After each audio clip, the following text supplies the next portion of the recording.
arrived, it did not come in an envelope, a sealed crystal, or even through the respectable channels of court communication. It came through her kitchen printer while she was trying to repair a stubborn nutrient kettle that had decided steam was a form of political protest. The sheet slid out with a cheerful chime. Lyris stared at it. Then she stared at the kettle, then back at the sheet. "Interesting," she said. "One of you is broken and the other is probably worse." The kettle hissed at her with wounded dignity. She wiped her hands on a cloth and picked up the message. The seal of the High Convergence Court shimmered across the page in silver-black lines, official enough to make her spine tighten on instinct. Beneath it, in elegant script, was a formal notification of attendance. She had been selected for presentation in the Hall of Choosing on the next orbital cycle. Presence mandatory, delay forbidden, social decorum expected. She read that last line twice. Social decorum, she muttered. Well, that narrows nothing down. The kettle chose that moment to spit a jet of violet steam directly into her face. Lyris shut it off with the firm, calm violence of a woman who had survived asteroid pirates, fungal diplomats, and 3 consecutive family reunions. For a long moment, she stood alone in the narrow kitchen of her station apartment, the summons trembling faintly in her fingers. Outside the viewport, trade lanes glimmered around the moonport like threads of light stitched through darkness. Freighters drifted in patient columns. A customs drone bumped into a maintenance buoy and pretended it had meant to do that. Somewhere in the corridor beyond her door, somebody was arguing with a cleaning unit in at least 4 languages. Normal sounds, ordinary life, not court life, not the Hall of Choosing. Her eyes returned to the message as if it might have changed into a joke while she was not looking. It had not. "You've made a clerical error," she informed the empty room. The room, as usual, did not defend itself. She crossed to the terminal embedded in the wall and fed the summons into the reader. The system pulsed green, verified the seal, then displayed her identification record in a neat row of glowing lines. Name: Lyris Avental. Origin cluster: Veloran Fringe. Professional distinctions: transit navigation under unstable gravitational conditions, multilingual diplomacy, xenobiological pattern analysis, emergency systems design. Physical annotations: variant auricular morphology. She stared at the last line. Variant auricular morphology, she repeated. You could have just said ears. The system did not apologize. It never did. Machines loved precision and had no talent for tact. Then again, neither did most people she had met. She leaned closer and kept reading. Eligibility status confirmed. No errors found. Recommendation tier elevated by Royal Review. That made her pause. Royal Review.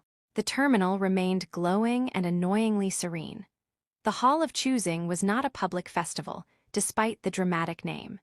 It was older than the current dynasties, older than the trade compacts, older even than the polished myths people told children about noble bonds and destined unions. In practice, it was where alliances were formed in a way refined enough to be called honorable and controlled enough to be called civilized. The great houses sent candidates. The court assessed them.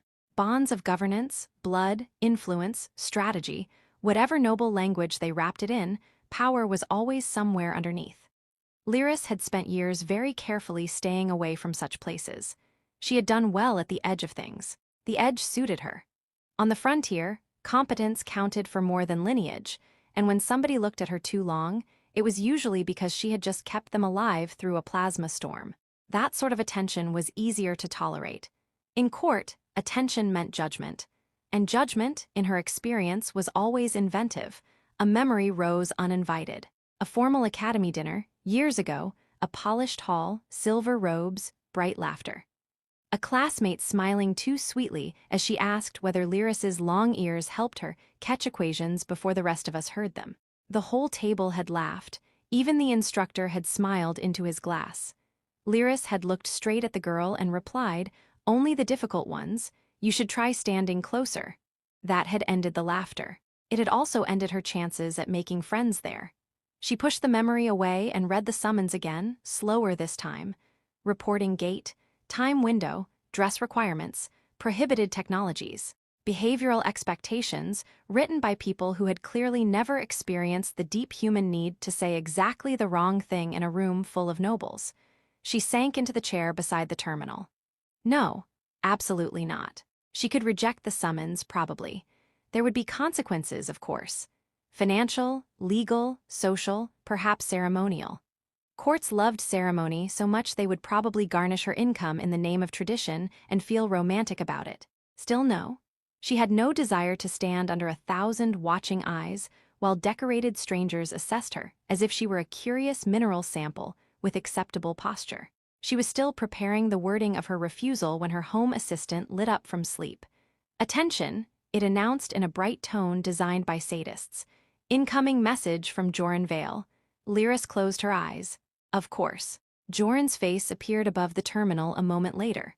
Broad grin already in place. Dark curls untidy, jacket half-zipped, background flashing with the colored lights of whatever port bar he had most recently charmed into tolerating him.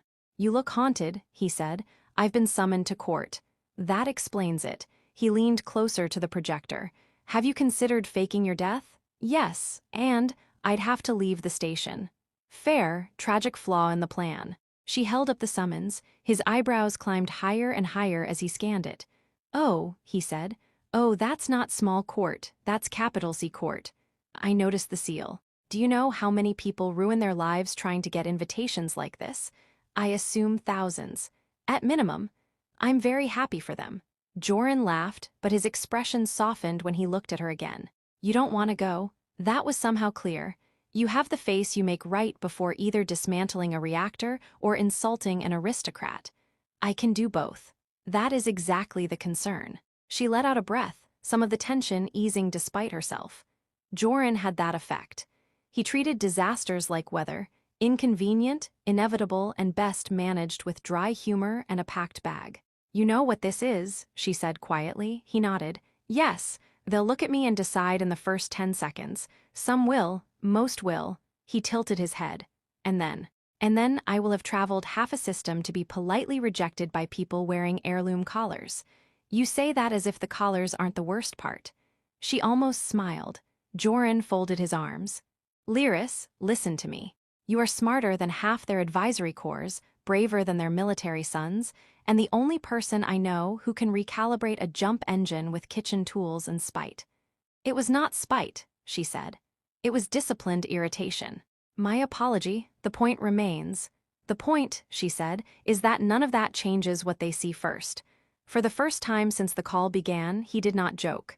"No," he said, "it doesn't." The silence that followed was not comfortable, but it was honest. She looked away from his projection and out toward the traffic beyond her viewport. Somewhere among those lights, ships were leaving. Somewhere, people were choosing their destinations freely. Somewhere, no one was being summoned to parade themselves in front of ancient power structures with decorative ceilings. Then Joran cleared his throat. "There is one upside." "There is." "There is. Joran, court food is excellent." She looked back at him. He raised one finger. "Important distinction. Court people are dreadful, court musicians are unbearable, court furniture is designed by enemies of the spine, but court desserts. Miraculous, tiny galaxies made of sugar, custards that glow. One time I had a pair that apologized to me telepathically. That did not happen. It may have happened. It absolutely did not." "Well," he said, "you won't know unless you go." She laughed then, brief and unwilling but real. He saw it and pounced immediately. "There, that's the expression. Keep that. Walkin' like the whole place is faintly ridiculous." "It is faintly ridiculous." "It's intensely ridiculous, which means you hold the advantage." Lyris looked down at the summons once more. The silver-black seal glimmered coldly in the station light. Mandatory attendance. Elevated by royal review. Somewhere far above the trade lanes and the frontier routes and the daily mechanics of survival, something had shifted. A line had been drawn, and whether she crossed it willingly or not, it was there. "What if it goes badly?" she asked. Joran snorted. "Define badly. They reject me. Likely." She narrowed her eyes. "They insult me. Highly likely. I embarrass myself." He considered. "Possible. But you're forgetting an important variable." "What variable?" "You embarrass them back." Lyris looked at him for a long second, then set the summons flat on the desk. Outside, a freighter ignited its engines and slipped into the dark between worlds. Inside, the kettle gave one last resentful click and died completely. She stood. "All right," she said. Joran blinked. "All right, I'll go." His grin returned like sunrise over bad decisions. That's either courage or extremely refined, self-destructive curiosity. Probably both. That's my favorite kind. She reached for the terminal controls and began opening travel protocols, transit windows, formal registry requirements. As the first route calculations bloomed across the screen, she felt the old familiar sensation gathering beneath her ribs. Not fear exactly, though fear was there, and not hope either, because hope had teeth and she did not trust it. It was something harder, quieter. Resolve. If they were going to look at her, let them look properly. If they were going to judge, let them do it while she stood upright. And if the great hall of choosing had decided to drag her into its gleaming mouth and weigh her worth beneath its 1,000 artificial stars, then it could at least suffer the inconvenience of discovering that she was not made for easy dismissal. The transport vessel to the capital was called the Civic Radiance, which Lyris thought was an unfortunate name for something shaped like a polished knife, and operated by a navigation system with the emotional warmth of cold soup. "Welcome aboard," the ship announced as she stepped through the docking seal. "Please refrain from smuggling livestock, volatile spores, unauthorized devotional relics, or feelings of revolutionary intent." Lyris paused. Feelings. Passengers found in possession of revolutionary intent may be reassigned to cargo. "Efficient," she muttered. Her assigned cabin was narrow, spotless, and so determined to be elegant that it had forgotten to be comfortable. The bed folded out of the wall with a flourish. The mirror adjusted itself according to presumed vanity needs. And the closet politely informed her that her coat was frontier practical, in the same tone one might use for contagious diseases. She hung it up anyway. By the time the ship left the moonport, she had already considered 3 separate escape plans and discarded all of them. One required access to the maintenance shafts, one required bribing a shuttle pilot, and one required pretending to be dead in a luggage compartment for 9 hours. The luggage compartment had been the most appealing. Joran had insisted on seeing her off. He now sat in the passenger lounge across from her with a cup of overbrewed station tea and the expression of a man enjoying himself far too much at someone else's crisis. "You still have time to panic," he said. "I've been panicking for 2 days." "No, that was preparation panic, pre-departure panic. This is travel panic, entirely separate category." Lyris stared at him over the rim of her cup. "Do you classify all emotional collapse this way?" "Yes, it helps with scheduling." The lounge windows stretched in a long curve along the hull, showing the capital route opening ahead in bands of distant light. Merchant lanes shimmered in ordered streams. Farther out, patrol ships moved like black nails against starlight. Somewhere beyond all of it waited the royal sectors, with their palaces, laws, ceremonies, and people who used words like propriety as if they were armed. Around them, passengers settled in. Most were court-bound, which was obvious not because they looked noble, but because they all had the same expression, half pride, half terror, and 1/4 calculation. Lyris knew that made 3 halves. She felt it was appropriate. A young man in silver formalwear sat nearby, practicing smiles into the reflection of his wrist screen. A woman in layered blue silk was dictating lineage details to her assistant drone with the concentrated despair of someone revising reality at the last minute. 2 older nobles whispered to each other behind jeweled sleeves and glanced at Lyris just long enough to pretend they hadn't. Joran followed her gaze. "Ah," he said, "you've been noticed. By people I did not wish to interest. That's how prestige works. It seems defective. Massively." The silver-clad young man stood and approached them, posture straight, smile polished to a ceremonial shine. "Forgive me," he said to Lyris, "but are you also traveling for the choosing?" His eyes flicked briefly toward her ears before returning to her face with such forced discipline that she nearly admired him. "I am." "How remarkable," he said, in the tone of someone confronted with weather occurring indoors. "I'm Saren Volleys of House Thurin, Lyris Avental." He waited. She sipped her tea. Finally he said, "No house designation?" "No, ah." He smiled harder, as if he could bridge the social gap by sheer dental force. "Independent distinction, then? That's one phrase for it." Joran coughed into his cup to hide a laugh. Saren glanced at him. "And you are." a deeply unimportant man with excellent judgment. That is not a name. It is the truest thing I've ever said. Saren decided not to pursue that. Well, he said, returning to Lyris, I'm sure the court values unusual candidates. Do they? He hesitated. I'm certain they value diversity of function. Lyris nodded gravely. How reassuring. I was afraid they'd value competence.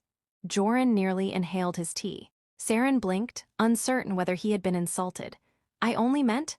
I know what you meant, she said, not unkindly. Safe travels, Saren volleys of House Thurin. He bowed just enough to preserve dignity and retreated.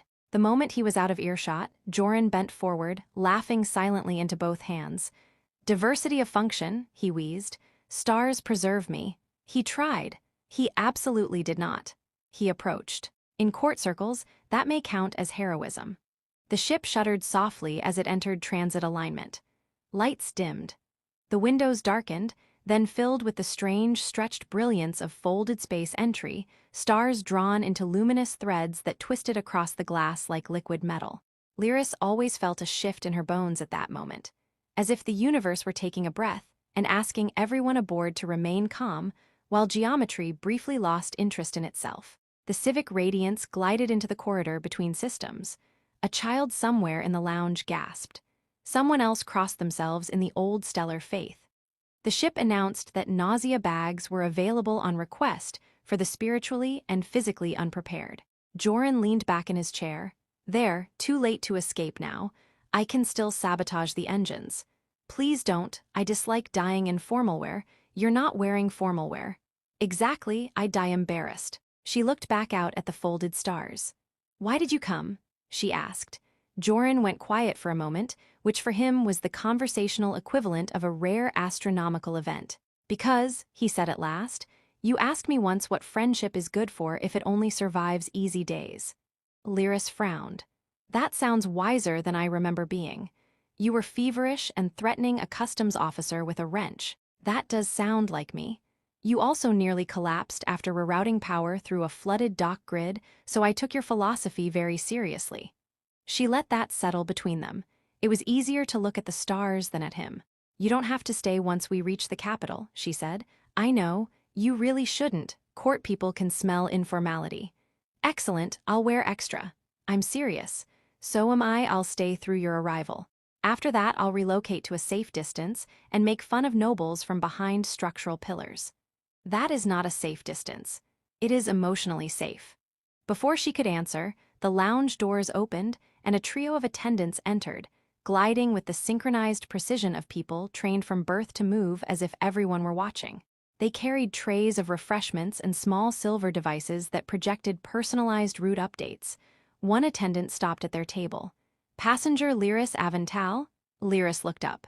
Yes. The attendant offered a sealed case marked with the royal sigil.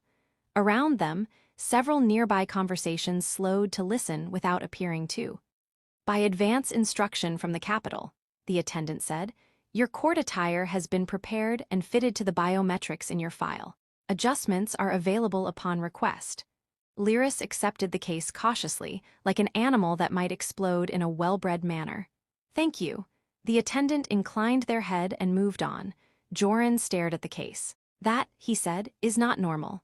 No, most candidates have to bring their own presentation attire, or inherit it, or cry into a family archivist until one appears. Prepared in advance by the capital means someone important requested it. Lyris turned the case in her hands. The sigil gleamed darkly under the lounge lights. Royal Review, she murmured. Joran's mouth flattened. Yes. Perhaps they simply wish to ensure I am properly dressed before being publicly dismissed. That would be impressively theatrical, even for them. I have heard good things about their commitment to drama. You have heard correct things. She released the lock. The case unfolded in silence. Inside lay a formal court garment in deep midnight fabric, threaded with silver circuitry, so fine it seemed woven from captured star paths. Along the collar and sleeves, reactive filaments pulsed faintly, sensing air, heat presence. It was beautiful in a way that made her immediately suspicious. Tucked beside it was a smaller piece, a circlet for the ears, delicate and adaptive, designed not to hide their length but to frame them. She did not touch it. For a moment, neither of them spoke. Then Joran said, very softly, well, yes, that is either incredibly thoughtful or deeply strategic. Those are not comforting options. No, but they are interesting. A voice from the next table cut in with bright curiosity. May I? It was the woman in blue silk. She had turned in her seat and was now openly looking at the garment, no longer pretending indifference. When Lyris did not answer at once, the woman smiled. I'm Taryn Ilya, House Sen. And before you refuse, let me assure you I am only a gossip professionally, not personally. That sounds unlikely, Joran said. It's entirely accurate. Taryn rose and came closer. May I see the tailoring? Lyris hesitated, then angled the case slightly. Taryn's eyes widened. Oh, stars, this was made in the lower palace ateliers. You can tell that by looking? My dear, I can tell a dynasty's financial health by the stitching on a sleeve. That seems useful. It is mostly exhausting. Taryn leaned in. This wasn't arranged for a courtesy candidate. Lyris felt her stomach tighten. What is a courtesy candidate? The sort invited so the court can claim broad social vision while changing absolutely nothing. Taryn glanced up at her. You are not being brought in as decoration. Comforting, Lyris said, though it was. Taryn's mouth curved. No, it is. Joran folded his arms. Do you always approach strangers with ominous fashion analysis? Only when bored. That's fair. Taryn straightened. For what it's worth, half the people on the ship are already trying to guess who flagged your file. And the other half, Lyris asked, trying not to look like they care. Which means they care? Desperately. Lyris closed the case with a quiet click. The folded space corridor outside the windows deepened, shimmering with electric veins of color.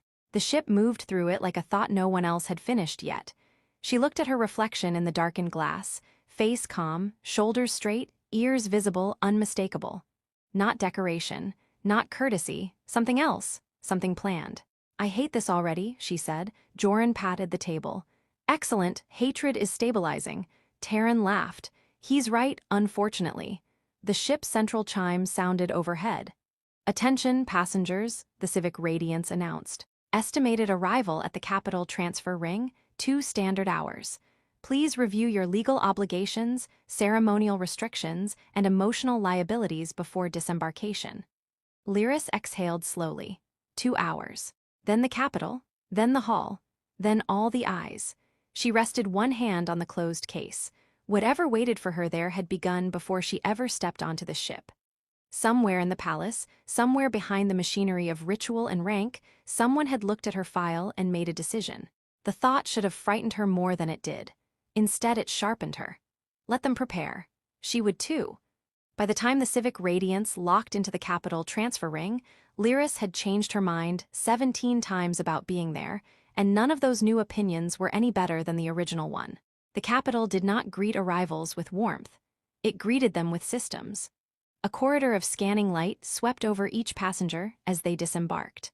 Identity threads were checked, clothing codes were verified, biological anomalies were cataloged with the kind of enthusiasm only bureaucratic software could sustain. Above the docking concourse, enormous screens cycled through formal greetings in 23 languages and one legal dialect nobody truly spoke, but everyone feared. Welcome to the Crown Expanse, announced a voice from everywhere at once. Please proceed with dignity. Joran glanced around. Do they fine you if your dignity slips? Probably by the minute, Lyris said. She stepped forward into the line. The adaptive circlet rested lightly along her ears, not concealing their length, but following their shape in silver arcs that reacted softly to her pulse. She still had not decided whether she hated it or not. The garment the palace had sent fit, as though someone had measured her in her sleep, which was unsettling enough to qualify as a diplomatic incident. Ahead, Saren Volleys was being received by 2 attendants and what appeared to be a family legal advisor disguised as a person. Behind her, Taryn Ilya was chatting with a customs drone. I'm not flirting, Taryn said as the machine blinked at her. I am merely respecting your geometry. The drone emitted a short warning tone. That usually works better on organic life, Joran said. Taryn sighed. Machines have no romance. They've met us, Lyris replied. The line moved. Lyris stepped into the verification arch. For one long second nothing happened. Then the arch flashed gold. Around her, several nearby heads turned. A nearby clerk sat up straighter. Passenger Lyris Avental, priority escort confirmed. Lyris frowned. Priority for what? The clerk checked the floating screen before him and immediately developed the expression of a man wishing to be elsewhere. It does not specify. Of course not. Joran leaned in. That's a terrible sign. I know. 2 palace escorts arrived within moments, both dressed in dark formal uniforms threaded with command insignia. They bowed with precise courtesy. Lyris Avental, said the taller one. By order of the royal court, you are to be transferred directly to the Eastern reception wing. Joran lifted a hand. Excellent, and I'm accompanying her. The escort looked at him. Joran looked back. The escort consulted his wrist display. You are not listed. I'm emotionally listed. That is not a valid category. It should be. Lyris almost smiled despite the pressure gathering behind her ribs. He's with me until the reception gate. The escort hesitated for exactly the amount of time required to remind everyone present that rules existed. Then he inclined his head. Until the reception gate. Joran put a hand to his chest. I have been recognized by the state. No, Lyris said. You have been temporarily tolerated. That's even more moving. They were led through the concourse, past receiving halls and security membranes and the vast public galleries where the capital displayed itself like a perfectly polished threat. Beyond the transparent walls, the city stretched in layered rings beneath a domed atmosphere shield. Towers rose like frozen signals. Transit streams curved through the air in bright lanes.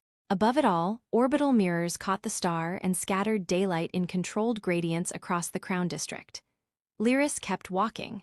The escorts were efficient and silent, which meant Joran spoke enough for all of them.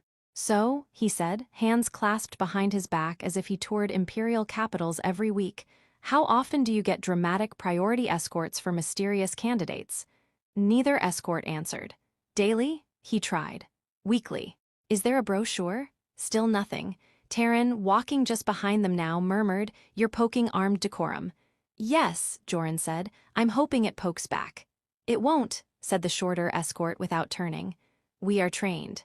Joran brightened. At last, a personality. Lyris let the voices wash around her while she watched the city. She had seen capitals before, but this one had that particular imperial quality of seeming less built than imposed. Every line carried intention. Every open space looked prepared for judgment. Even the air felt curated.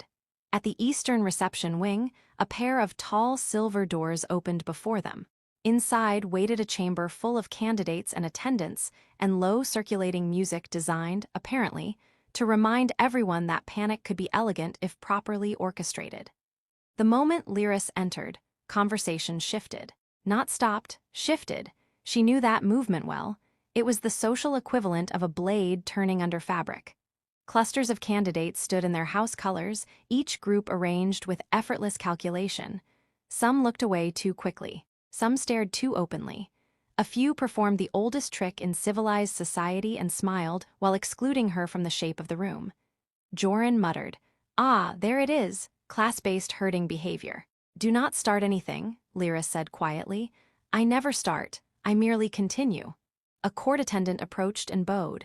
Final pairing assignments will be issued at dusk. Until then, candidates may remain in reception or retire to their suites.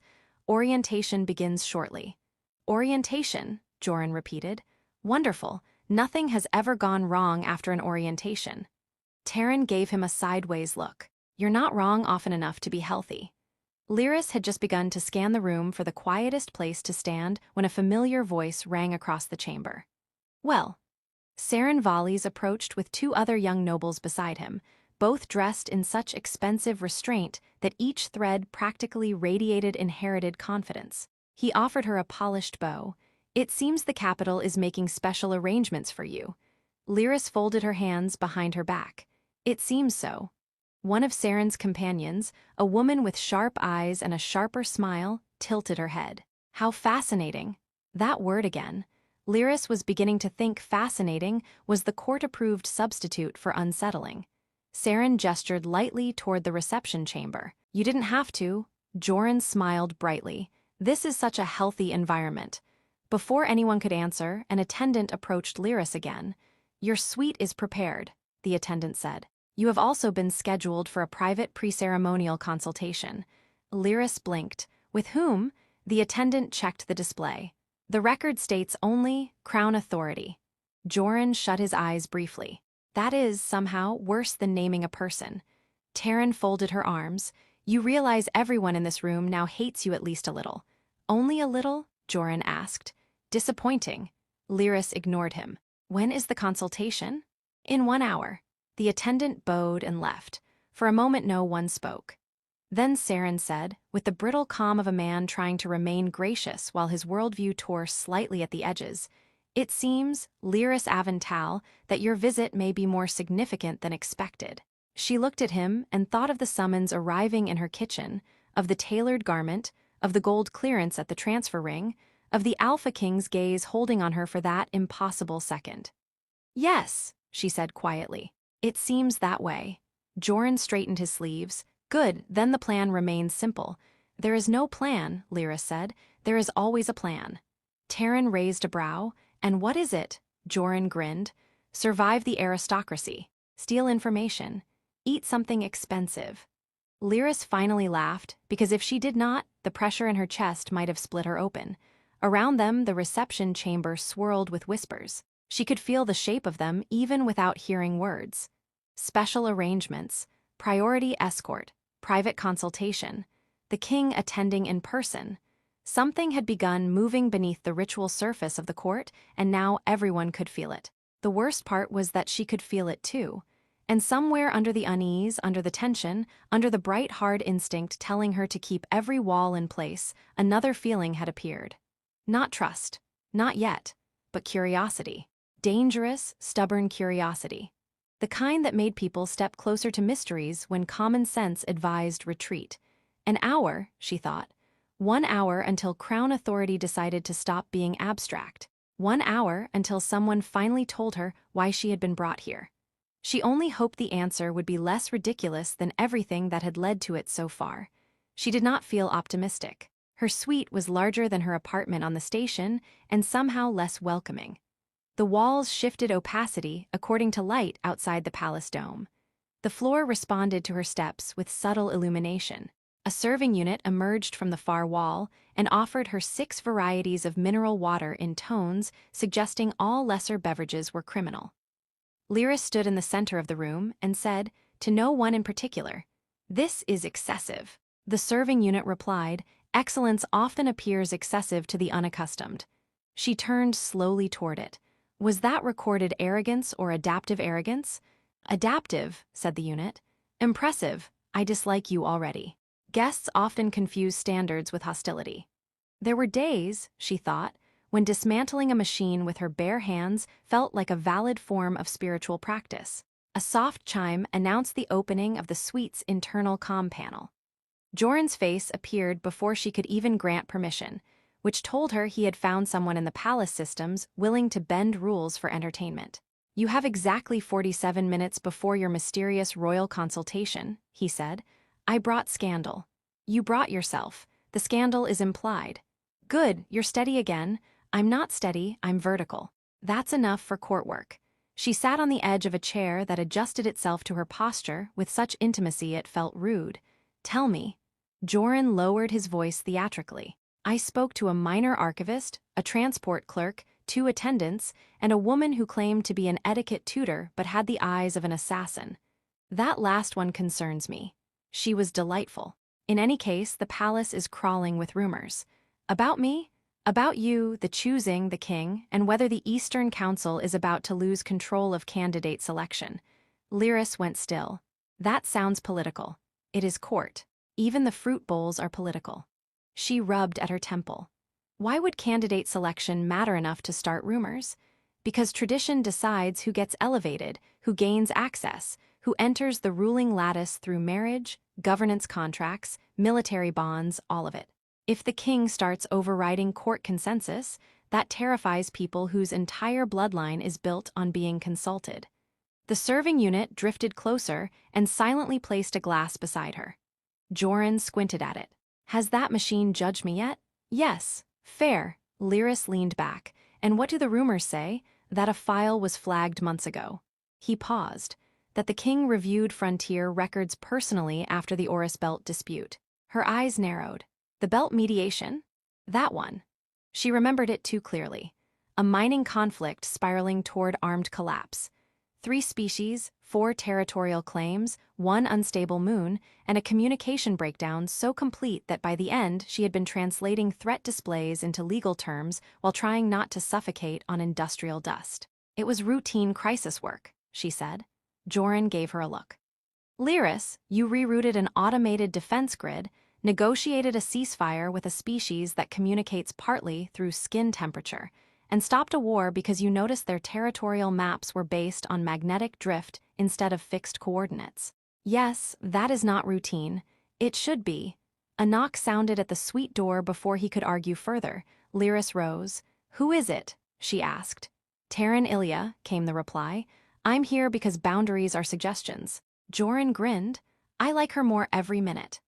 Lyris opened the door. Terran swept in without waiting to be invited, carrying a slim data slate and a box that smelled faintly of sugar and engineered citrus. I brought contraband morale, she said, holding up the box, and intelligence of questionable origin. You'll fit in well with him, Lyris said, nodding to Joran's projection. Thank you. I assume that was an insult, which makes it more sincere. Terran set the box on the table, opened it, and revealed a row of intricate pastries shaped like tiny spiral galaxies. Joran made a reverent sound. Court dessert. You said that with more emotion than most vows, Terran observed. He's consistent, said Lyris. Terran handed her one. Eat. You'll need glucose for whatever ceremonial nonsense they're about to unleash. Lyris took a bite before she could stop herself and closed her eyes briefly. That's offensive, she said. I know, no one should have that much power over butter. Joran pointed at the slate in Terran's other hand. Questionable intelligence. Terran's expression sharpened. I did some asking around. Quietly. That has never meant quietly with you, Joran said. It meant in better shoes. The point is this, your consultation is taking place in the old signal gallery. Lyris frowned. Why does that matter? Because it isn't used for ordinary candidate briefings. It's used for private crown strategy reviews and treaty pre-signings. Joran whistled. That is deeply not normal. Terran nodded. Also, the official assigned to escort you isn't on the regular Chamberlain staff. Who is it then? Lyris asked. Terran tapped the slate. Commander of Internal Palace Security. Silence. Then Joran said, well, that's terrible. Lyris set down the pastry. Why would security escort me to a consultation? Either because you're important, Terran said, or because you might become important while surrounded by people who dislike that idea. That is a very elegant way to say I may be in danger. I was raised well. The room went quiet, not panicked, just narrowed. Lyris looked from one of them to the other. Joran, for all his jokes, had gone alert in the way he did when circumstances tilted from absurd to potentially lethal. Terran looked less surprised than irritated, as if the palace had chosen an inconvenient time to become dangerous. Do you think I should refuse the meeting? Lyris asked. No, said Joran at once. No, Terran agreed. She folded her arms. That was alarmingly fast.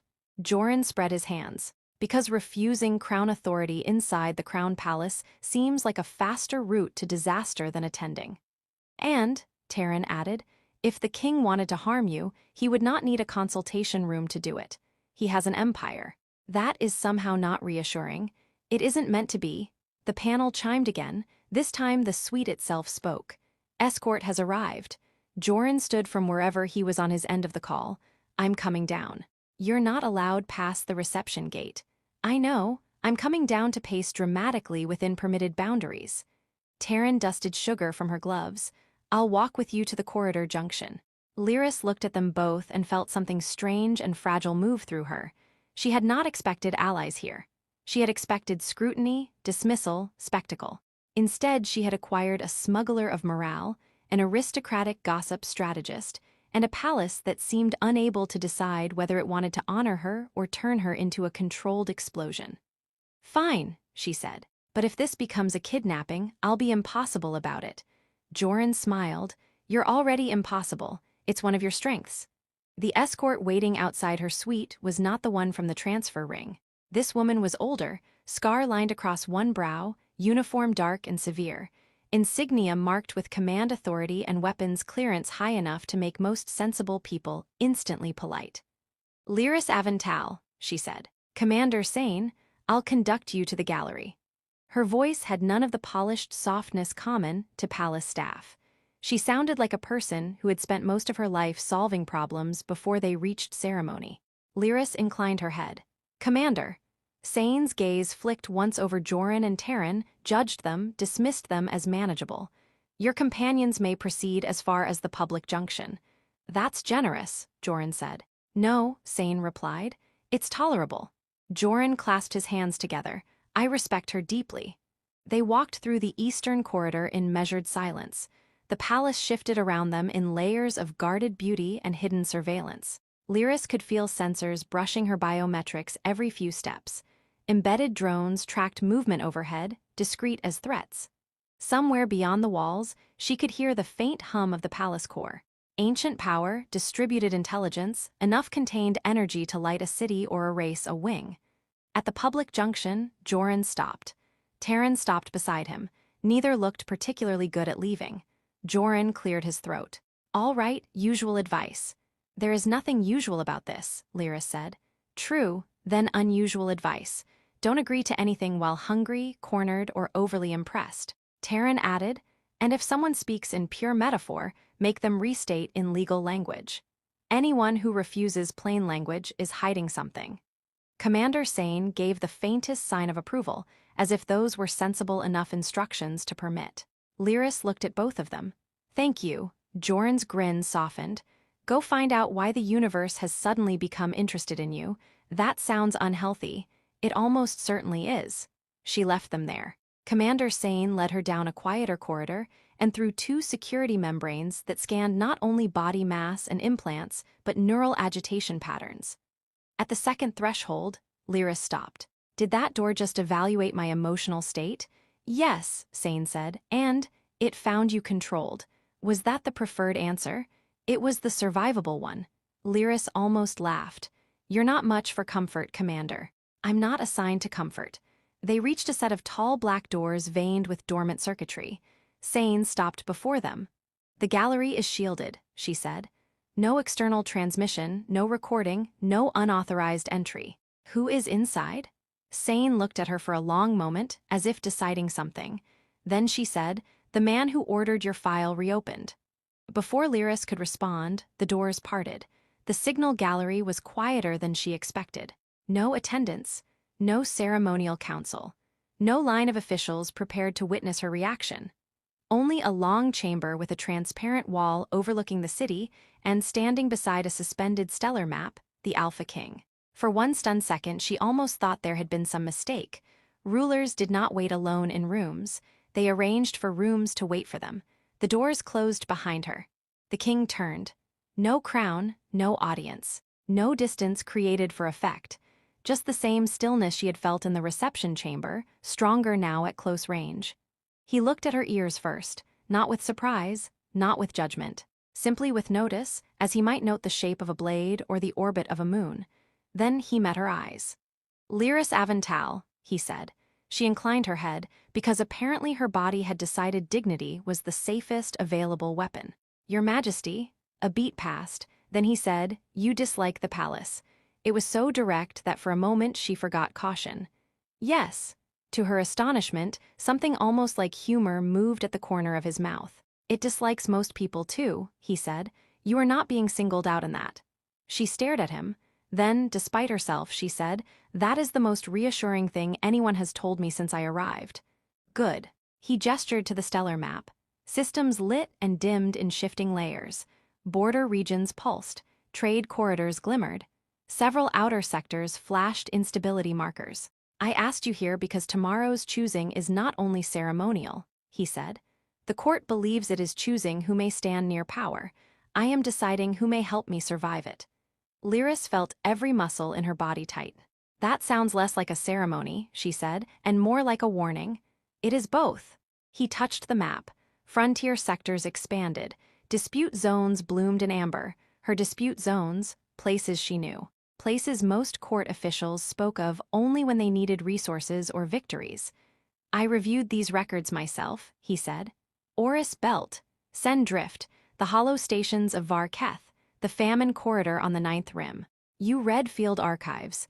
I read competence. She said nothing. He stepped closer to the map. Tomorrow, candidates will present lineage, accomplishments, strategic value. The court expects me to choose according to balance, tradition, and pressure. I have done that before. And now the empire is changing faster than the court can admit. Old houses protect old assumptions. They overlook what does not resemble them. That has become a liability. Lyris folded her hands behind her back so he would not see how tense they were. So you summoned an outsider to make a point. No, he said. The answer came too quickly to be rehearsed. He looked at her with that same precise steadiness. I summoned you because when systems fail, you do not ask whether they deserve saving. You ask where the fracture is and what it will cost to hold. Something in her chest shifted. No one at court had spoken to her like that, not as novelty, not as problem, not as bold inclusion. As function, as force, as someone whose mind mattered in a room where bloodlines usually spoke first. That is not the same thing as standing at your side, she said. No, he agreed. It is harder. Silence again. The city moved beyond the transparent wall, bright and distant, and full of people who had no idea this conversation was happening above them. Lyris chose her next words carefully. If this is an offer, she said, it is a dangerous one. Yes, the court will hate it, some of it. The rest will wait to see who survives. That was bleak enough to be funny. She let out a breath that almost became a laugh. You make partnership sound like a military exercise. His expression shifted, and this time she was certain it was humor. In my experience, all durable partnerships contain at least some logistics. That startled a real laugh out of her. The sound seemed to alter the room. Not much, but enough. The Alpha King watched her for a moment, then said, Tomorrow I will not claim you. The word hung there. Claim, heavy with law and custom and all the old structures she had feared. I know what the court expects, he continued. I will not offer you ownership disguised as honor. If I ask anything of you, it will be openly. Lyris looked at him and realized, with slow, unsettling clarity, that this was the first moment since receiving the summons in which she was more curious than afraid. And what, she asked quietly, will you ask? His gaze did not leave hers. That, he said, depends on whether you are willing to hear the truth before the court does. The stellar map shifted again. One outer sector flared red, then another, then a third. Lyris turned toward the projection, her pulse suddenly loud in her ears. Those were not ceremonial markers. Those were crisis signals, simultaneous, escalating. She looked back at him. He did not look surprised. And in that instant, she understood that whatever tomorrow's choosing was supposed to be, it was already too late for it to remain only a tradition. By the time dawnlight spread across the palace dome, the Hall of Choosing had become two things at once, a ceremony and a battlefield pretending to be civilized. Lyris stood in the candidate chamber while attendants made their final adjustments and whispered in voices trained never to sound like gossip, even when gossip was clearly their entire moral foundation. The adaptive circlet rested against her ears, the midnight fabric of her court attire alive with faint silver pulses. She had not slept much. It turned out that being privately warned by a king and shown a cluster of active frontier crises was not ideal for rest. Taryn was pinning a star-thread clasp to her sleeve with unnecessary intensity. You look dangerous, Taryn said. I look dressed. In this court, those are often the same thing. Joran lounged against a pillar near the chamber threshold, with the deeply disrespectful ease of a man who had somehow bluffed his way past 3 layers of palace restriction by carrying a tray for 6 minutes and then refusing to leave. Lyris eyed him. Why are you here? Because fate is dramatic and I'm committed to supporting its weaker scenes. You are not supposed to be in this room. No one has successfully explained that to me yet. Commander Sane entered before Lyris could answer. Her expression suggested she had noticed Joran hours ago and had decided he was less dangerous inside the room than loose in the corridors. The hall is full, Sane said. The Eastern Council arrived early, so did the military delegates. That is not normal. Nothing has been normal since I got a letter in my kitchen, Lyris muttered. Sane's gaze settled on her. When the moment comes, hold your ground. What moment? Sane said nothing. Then, after a beat, "The one they think you'll retreat from," and then she was gone. Joran straightened a little. That was deeply encouraging in a predatory sort of way. Taryn folded her arms. "It means the room expects conflict." Lyris looked down at her own hands. Yesterday she would have called this impossible. Yesterday she would have been thinking only of surviving humiliation with enough dignity left to carry home. Today was different. Today she knew the court was not merely weighing candidates. It was being tested. The frontier crises on the stellar map had not been random. Systems were destabilizing. Borders were slipping. The old noble houses wanted continuity because continuity preserved their influence. The Alpha King wanted someone who understood fracture, not performance. He wanted someone who could stand beside him when the room turned hostile. She lifted her chin, then let it expect. The procession into the hall unfolded with mathematical precision. Names, houses, lineages, polished shoes, inherited arrogance. One by one, the candidates were led beneath the vaulted ceiling of artificial constellations. The court assembled in layered rings, great houses and ministers, and military strategists and ceremonial parasites, all arranged in gradients of importance. Lyris entered near the end. The silence that met her was not empty, it was loaded. She could feel every glance, some curious, some dismissive, some already sharpening themselves into ridicule. She kept walking. At the far end of the hall, the Alpha King sat upon the living throne, unmoving, unreadable. To his right stood council members. To his left, a suspended tactical lattice shimmered so faintly most of the court probably assumed it was decorative. It was not. The choosing began. The first candidate spoke beautifully and said almost nothing. The second listed military honors inherited so recently they still smelled borrowed. The third had a laugh engineered for social warfare, and a strategic plan apparently based on flattering everyone until policy surrendered out of exhaustion. Joran, hidden among secondary attendants near the wall, caught Lyris's eye once and mouthed, "Terrifying." She nearly smiled. Then the refusals began. Some candidates were accepted into lesser alliances. Others were deferred. A few were dismissed. Each judgment rippled through the hall like a careful blade. When her name was called, the sound seemed to strike the chamber harder than the others. Lyris Avental, Veloran Fringe, independent distinction. No house, no bloodline shield, no graceful lie, she stepped forward alone. A counselor rose first, an older woman in formal white, voice cool as vacuum steel. "Your achievements have been noted. Your background is unconventional." Lyris clasped her hands behind her back. That is a polite word for it. A murmur moved through the court. The woman did not smile. The role of one chosen here extends beyond skill. It demands cultural compatibility, lineage coherence, diplomatic presentation. Taryn, somewhere behind the candidate rows, whispered, "There it is." Lyris looked at the counselor. Meaning, the woman said, that influence is not merely earned in action. It is sustained through trust in form. Lyris let that sit a moment, then she said, "And when form fails?" A few heads turned, the counselor's expression tightened. "This court has not failed." "No," said Lyris. "Then why are 3 outer sectors in escalating crisis while we stand here discussing whether I am shaped correctly for diplomatic furniture?" It hit the hall like a crack through glass. Voices rose at once. Shock, offense. Somebody in the third ring actually gasped, which Lyris had thought only happened in bad dramas and oxygen accidents. The counselor went pale with fury. "You presume much." "I was shown the tactical feeds," Lyris said. Now the noise changed. That mattered. The Alpha King had let her know. The Alpha King had trusted her with active information. The court understood the implications immediately, and none of them liked it. A minister on the left stood sharply. "Those matters are under review." "Are they?" Lyris asked.